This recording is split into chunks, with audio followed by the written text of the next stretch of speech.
Hello friends, welcome back to my YouTube channel UFS update for stocks, जहां पे मैं आपको स्टॉक मार्केट से रिलेटेड हर एक लेटेस्ट अपडेट देने की कोशिश करता हूं और आपको गाइड भी करता हूं। तो आज है 14 अप्रैल और शुरू करते हैं इस वीडियो को। तो पहला वीडियो है मुकेश अंबानी, जो कि इंडिया का रिचेस्ट पर्सन, उनसे रिलेटेड कि इन्होंने बहुत अच्छा प्रॉफिट कमाया, कितना करीब करीब 20 गुना प्रॉफिट कमाया है। और वो कौन सा कंपनी में कमाया, ये एक्चुअली इन्होंने इन्वेस्टमेंट के जरिए ये पैसा कमाया। ओके, जैसे हम और आप स्टॉक मार्केट में इन्वेस्ट करते हैं ना, तो ये भी करते हैं। ओके, तो एक्चुअली इन्होंने बहुत साल पहले, ओके, और मैं आपको इनको गेन बता देता हूँ, मतलब इनका प्रॉफिट बता देता हूँ। 10,000 करोड़ का तो इनका प्रॉफिट हुआ, और ये कहाँ से हुआ ये भी बताता हूँ। ओके, तो देखिए बहुत साल पहले मतलब एक्चुअली 2008 का बात है कि जब फाइनेंशियल क्राइसिस आया था, आपको याद है? ओके, तो उस समय जो मुकेश अंबानी की जो रिलायंस कंपनी है ना, उसने करीब करीब 500 करोड़ रुपया इन्वेस्ट किया था। ओके, 500 करोड़ रुपया किस में इन्वेस्ट किया था? एशियन पेंट्स कंपनी में इन्होंने इन्वेस्ट किया था।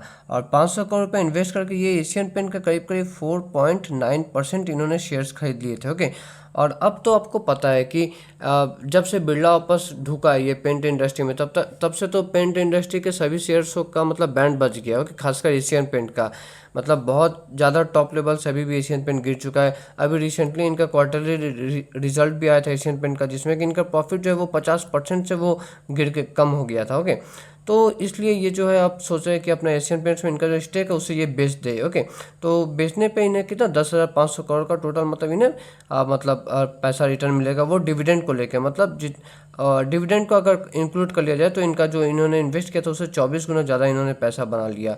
तो that's a good news related to Reliance Industries. 10,000 crore का कैश आना कोई छोटा बात नहीं है। ओके, आते हैं नेक्स्ट न्यूज़ पे। तो नेक्स्ट न्यूज़ ये कि कैबिनेट जो है उन्होंने अप्रूव कर दिया है 3,700 करोड़ का एक सेमीकंडक्टर प्लांट। और ये सेमीकंडक्टर प्लांट कौन सा कंपनी मिलकर बनाएंगे? HCL टेक और फॉक्सकॉन, ये दोनों कंपनी मिलकर। फॉक्सकॉन आपको पता होगा कि एप्पल का जो है कॉन्ट्रैक्ट मैन्युफैक्चरर है। ओके, तो आप यहाँ पे देख सकते हैं this plant is setup to manufacture display driver chips. तो ये जो डिस्प्ले ड्राइवर चिप्स होते हैं ना, ये मोबाइल फोन्स, लैपटॉप्स और ओके ऑटोमोबाइल्स, कंप्यूटर्स, इसमें इस्तेमाल होते हैं। ओके, एक बार न्यूज़ को थोड़ा और डिटेल्स में कवर करते हैं। तो ये न्यूज़ है कि देखिए 3,700 करोड़ का मैंने तो आपको बता दिया है कि HCL टेक और जो आपका फॉक्सकॉन है वो दोनों मिलकर अब प्लांट लगाने वाले। ये कहाँ पे? ये जो सेमीकंडक्टर का प्लांट होगा ये उत्तर प्रदेश में लगने वाला है, और एस्टिमेट है कि इससे ऑलमोस्ट 2,000 लोगों को जॉब्स मिलेगा। ओके, 2,000 करोड़ मैं भूल से बोला, उतना तो पॉपुलेशन ही नहीं है अर्थ का। ओके, देखिए आपको तो पता ही होगा कि हमारा जो करंट जो गवर्नमेंट है वो हर चीज़ में मतलब आत्मनिर्भर वाला जो नारा है वो उनका देना है। तो वही बात है कि गवर्नमेंट ऑफ इंडिया चाहती है कि हाँ, मतलब इंडिया में बने हुए जो चिप्स है वही ज़्यादा से ज़्यादा इलेक्ट्रॉनिक कंपोनेंट्स में यूज़ किया जाए। तो उसके लिए जो है गवर्नमेंट बहुत ज़्यादा पुश करती है। ओके, ऐसे ऐसे जो मतलब कंपनीज है उनको। और आपको एक चीज़ मैं और बता दूँ HCL टेक से रिलेटेड। ओके, आपको पता होगा कि HCL टेक जो है आई गेस ये थर्ड लार्जेस्ट मतलब आईटी कंपनी है। देखिए TCS और इन्फोसिस तो वो तो फर्स्ट सेकंड पे है, लेकिन थर्ड नंबर में आई गेस HCL टेक ही थर्ड नंबर पे लार्जेस्ट कंपनी है। अब HCL टेक का आप एक चीज़ देखिएगा कि आप कंपेयर करिएगा, HCL टेक का जो शेयर है ना वो एवरेज CAGR रिटर्न टर्म्स में ना TCS और इन्फोसिस से काफ़ी ज़्यादा अच्छा परफॉर्म कर रहा है। ओके, अगर TCS इन्फोसिस आप ऐसे ऐसे चल रहे हैं ना, तो HCL टेक ऐसे ऐसे करके चलता है, मतलब उनसे ज़्यादा रिटर्न देता है लार्ज कैप IT कंपनी होते हुए भी। तो अगर आपको इन्वेस्ट करना हो तो आप चाहे तो इसमें भी इन्वेस्ट कर सकते हैं, बट हाँ, आप खरीदारी सही लेवल पे होना चाहिए। नेक्स्ट न्यूज़ आते हैं, ये थोड़ा जियोपॉलिटिकल है कि आपको पता होगा कि रिसेंटली जो इंडिया पाकिस्तान का जो टेंशन सा बढ़ा था, इसमें टर्की ने खूब बढ़ चढ़ के एक्चुअली पाकिस्तान का साथ दिया था।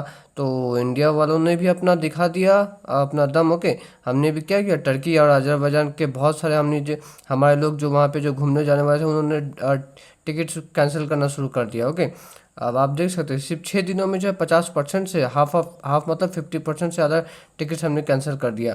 तो टर्की का जो टूरिज्म मिनिस्टर है ना, उनकी तरफ से कमेंट भी आया था। उन्होंने कहा था कि प्लीज़ ऐसा मत कीजिए, आपको आना है आप आइए घूमिए, लेकिन हाँ, टर्की ने जो गलती किया पाकिस्तान को साथ दे के, हमेशा एक्चुअली ये एक बार का बात नहीं है। देखिए 2021 या फिर 22 में आई गेस टर्की में बहुत खतरनाक लेवल का अर्थक्वेक आया था, तो तब ना इंडिया ने ऑपरेशन दोस्त चलाया था। ओके, हमने क्या चलाया था? ऑपरेशन दोस्त। ओके, और वो हमने बहुत हेल्प किया इन्हें। ओके, जब इनके अर्थक्वेक वहाँ पे आया था, और जब मेन टाइम आया तो ये पाकिस्तान के साथ चले गए, तो क्या बोलिएगा ऐसे कंट्रीज़ को। तो इसीलिए इंडियंस को भी मतलब ऐसा स्टेप तो लेना ही था। तो आप यहाँ पे देख सकते हैं कि 50% ज़्यादा बुकिंग जो है हमने कैंसिल कर दिया। ओके, और यहाँ पे इस माई ट्रिप के जो फाउंडर है, चेयरमैन है, ओके, निशांत पिट्टी, तो इन्होंने भी कहा कि इनके जो ऐप्स है इनके वेबसाइट के जरिए 22% और 30% का कैंसिलेशन कर दिया गया टिकट। ओके, आते हैं नेक्स्ट न्यूज़ पे। तो नेक्स्ट न्यूज़ दोस्तों है वो रिलेटेड है इंडसइंड बैंक के रिलेटेड। तो आपको पता है कि यहाँ पे तो बहुत प्रॉब्लम्स हुआ था अप्रैल मंथ में, बहुत ख़तरनाक लेवल का गिरावट यहाँ पे हुआ था अप्रैल और आई गेस मार्च के लास्ट में। ओके, तो वो जो एक डेरिवेटिव जो ट्रेडिंग इनका हुआ था उससे रिलेटेड प्रॉब्लम था। ओके, तो इसमें इनसाइडर ट्रेडिंग वाला भी एंगल सामने आ रहा था कि बैंक के में भी जो टॉप मैनेजमेंट लेवल है उन्होंने कुछ इनसाइडर ट्रेडिंग किया है। तो अब यहाँ पे उन पे जो बैंक के फॉर्मर जो टॉप लेवल के जो मैनेजमेंट है ना, उन पे कुछ कार्रवाई होने की बात कर रही है। ओके, आप यहाँ पे देख सकते हैं IndusInd banks former top bosses में face board penalty for insider trading. तो इन्होंने जो इनसाइडर ट्रेडिंग किया उसके लिए उन पे कुछ सख्त कदम उठाए जा सकते हैं। अगर उठाए जाएंगे तो फिर सेबी भी इसका इन्वेस्टिगेशन शुरू कर देगा, सेबी भी उन पे कड़ा मतलब एक्शन लेगा। अब जब मैं बोलता हूँ कि टॉप मैनेजमेंट, तो यहाँ पे मैं बात कर रहा हूँ जो कि फॉर्मर एमडी सीईओ है सुमंत कठपालिया। ओके, और फिर डिप्टी सीईओ जो है अर्जुन खुराना, उनके अगेंस्ट ये बात हो रहा है। तो देखते हैं अभी क्या डेवलपमेंट्स यहाँ पे सामने आते हैं। नेक्स्ट दोस्तों न्यूज़ आते हैं वो इथेनॉल ब्लेंडिंग से रिलेटेड न्यूज़ आता है। ओके, देखिए हमारा गवर्नमेंट ऑफ इंडिया का टारगेट था कि साल 2025 तक, ओके, अभी जो 2025 चल रहा ना, इसमें टारगेट था गवर्नमेंट ऑफ इंडिया का कि हम 20% इथेनॉल ब्लेंडिंग को अचीव करेंगे। ओके, मतलब पेट्रोल में 20% इथेनॉल रहेगा, बाकी 20% पेट्रोल। तो वो अब ऑलमोस्ट हो गया। अब जो है सरकार चाहती है कि वो ये मतलब ओरिजिनल इक्विपमेंट मैन्युफैक्चर हम उनसे बात करके कुछ ऐसा टेक्नोलॉजी में परिवर्तन करें ताकि हम 20% से ज़्यादा 25-30% तक भी हम जो है इथेनॉल ब्लेंडिंग कर सकें अपने पेट्रोल में। क्योंकि 2025 का तो मैंने टारगेट बता दिया, लेकिन 2030 तक गवर्नमेंट ऑफ इंडिया का टारगेट है कि हम पेट्रोल में ना 30% इथेनॉल ब्लेंडिंग को ही मतलब आप करें, ताकि क्योंकि इथेनॉल ब्लेंडिंग, देखिए इथेनॉल जो ये तो अपना देश का प्रोडक्ट है ना, तो वो 30% पैसा अपना देश में ही रहेगा। ओके, बाकी पैसा बाहर जाएगा, तो इससे अपना इकोनॉमी बेटर होगा। ओके, तो ये एक्चुअली गवर्नमेंट का एक पॉइंट ऑफ व्यू है। हालांकि जो इंडस्ट्री के जो एक्सपर्ट्स हैं इन्होंने ये भी बताया कि अगर अगर हम 20% से ऊपर इथेनॉल ब्लेंडिंग करना चाहते तो इसके लिए हमें जो टेक्नोलॉजिकल चेंजेस करने पड़ेंगे, उससे जो ऑटोमोबाइल्स का जो दाम है वो 2.5 से 4% तक ज़्यादा हो सकते हैं। ओके, ओके, तो और जब जैसे ये न्यूज़ आया कि गवर्नमेंट जो है अब 20% से ज़्यादा इथेनॉल ब्लेंडिंग करना चाहती है, तब देखिए इथेनॉल ब्लेंडिंग वाला जो शेयर था ना, उनमें काफ़ी अच्छा तेज़ी देखने को मिला। जैसे कि देखिए ईआईडी पैडी यहाँ पे आज ऑलमोस्ट 3% का तेज़ी देखने को मिला। उसका बाद जो श्री रेणुका शुगर है यहाँ पे ऑलमोस्ट 4% का आसपास तेज़ी देखने को मिला। ओके, और उसके बाद आप प्राज इंडस्ट्रीज देखिए तो यहाँ पे भी 2% का तेज़ी देखने को मिला। तो देखते हैं भी क्या होता है, अगर फ्यूचर में अगर गवर्नमेंट मैंडेट कर दे कि हाँ 20% से ऊपर करना ही पड़ेगा, तब फिर ये कंपनीज को और अच्छा बेनिफिट होगा। अब कुछ कंपनीज का Q4 रिजल्ट देख लेते हैं। तो सबसे पहले टाटा पावर, तो टाटा पावर का देखिए रिजल्ट बहुत अच्छा आया। ओके, रिजल्ट जो है वो अच्छा आया है। ओके, जो रेवेन्यू है वो 8% बढ़ के 17,096 करोड़ है, जो कि पिछले साल इसी क्वार्टर में 15,846 करोड़ था। ओके, और ये जो रेवेन्यू था ये ब्लूमबर्ग का कितना एस्टीमेट था, देखिए 17,094 करोड़ था। एग्जैक्टली मतलब वही आया जितना ब्लूमबर्ग का एस्टीमेट था, लगभग एग्जैक्टली वही आया। और EBITDA अगर देखें तो वो 40% से बढ़ के 3,245 करोड़ आया, जो कि पिछले साल इसी क्वार्टर में कितना था, 2,332 करोड़ था। और अगर आप एस्टीमेट देखें तो EBITDA का एस्टीमेट था कि 3,094 करोड़ आएगा, लेकिन 3,245 करोड़ आया। तो EBITDA फ्रंट पे भी कंपनी ने अच्छा खेला है। ओके, नेट प्रॉफिट का अगर बात करें, फाइनली नेट प्रॉफिट मतलब प्रॉफिट आफ्टर टैक्स एक्चुअली में बात करूँ तो वो देखिए वो 1,043 करोड़ है, जो कि पिछले साल इसी क्वार्टर में था 895 करोड़, मतलब 16.5% का ग्रोथ आया कंपनी का नेट प्रॉफिट में। ब्लूमबर्ग का एस्टीमेट कितना था प्रॉफिट का, तो देखिए एस्टीमेट था 1,026 करोड़, जबकि आया कितना 1,043 करोड़। तो कंपनी ने हर पैरामीटर्स पे मतलब अच्छा ही परफॉर्मेंस किया है। आते हैं नेक्स्ट कंपनी एक और स्विगी, जो कि कंटिन्यूसली जो है वो 52 वीक्स लो मतलब मारे जा रहा है। कल भी इसने 52 वीक टच किया था, आज भी 52 वीक टच किया। तो बहुत सारे इन्वेस्टर जो कि यहाँ ऊपर लेवल में खरीदे ना, वो अब फंस गए। लेकिन देखिए अब ये कंपनी फ़िलहाल तो अब ये मतलब काफ़ी ज़्यादा लॉस करने वाली कंपनी है, काफ़ी ज़्यादा कैश जो बर्न करते हैं ना इन्वेस्टर्स का पैसा, उसी टाइप की अभी कंपनी है। फ्यूचर में अभी दूर दूर तक ना प्रॉफिट या फिर अर्निंग्स विजिबिलिटी दिखता नहीं है। ओके, जिस दिन मार्केट देखेगा कि ये कंपनी अपना एफिशिएंसी, अपना ऑपरेशंस को ज़्यादा एफिशिएंट तरीका से एग्जीक्यूट करिए, तब जो यहाँ पे प्रॉफिटेबिलिटी का रास्ता दिखेगा, तब शेयर इतना तेज भागेगा ना, तब सोचने का टाइम भी नहीं मिलेगा। आपको पता होगा कि एक समय जोमेटो भी कभी ऐसा ही हालत हुआ था। ओके, 40-50 रुपये पे शेयर आ गया था, और आज देखिए वहाँ से कहाँ चल गया। आज बीच में तो वो 300 भी गया था, अभी हालांकि 230-40 पे। तो जिस दिन जो है अब स्विगी में भी अगर इन्वेस्टर्स को देखने को मिलेगा अगर अर्निंग विजिबिलिटी, तब ठीक कंपनी जो है वो बहुत तेज़ हो जाएगी। ओके, और स्विगी का मैं एक बात एक्चुअली बताता हूँ कि अगर आप स्विगी को आप कंपेयर करना जोमेटो से in terms of market cap to sales ratio. Okay, मैं बात कर रहा हूँ market cap to sales ratio के हिसाब से अगर देखें ना, तो स्विगी एक्चुअली बहुत ज़्यादा सस्ता है। बट वही है कि प्रॉफिट विजिबिलिटी होना चाहिए, तब कंपनी को मतलब वो एप्रिसिएशन, तब शेयर उस हिसाब से भागता है जो कि भागना चाहिए। नेक्स्ट आते हैं एक और mid cap to large cap grade का कंपनी हिटाची एनर्जी। इनका भी रिजल्ट आया आज, तो इनका रिजल्ट एक्चुअली अच्छा था। ओके, क्वार्टर फोर में देखिए रेवेन्यू जो पिछले साल इसी क्वार्टर में 1695 करोड़ था, वो बढ़ के 1884 करोड़ हो गया। और इबिट्टा का अगर बात करें तो वो 182 करोड़ से बढ़ के 238 करोड़ हो गया, मतलब करीब करीब 30% का इनका इबिट्टा बढ़ा है। ओके, और एक बार फाइनली नेट प्रॉफिट भी देख लेते हैं। तो नेट प्रॉफिट में तो खतरनाक लेवल का जंप किया कंपनी ने, 114 करोड़ से बढ़ के प्रॉफिट 184 करोड़ आया, मतलब ऑलमोस्ट 62% का ग्रोथ आया।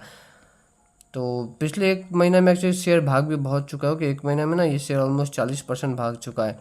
तो ओके, अब आते हैं नेक्स्ट कंपनी पे। तो वो आइशर मोटर्स का रॉयल एनफील्ड बनाने वाले कंपनी आइशर मोटर्स का भी आज Q4 का रिजल्ट था। तो देखते रिजल्ट कैसे आया।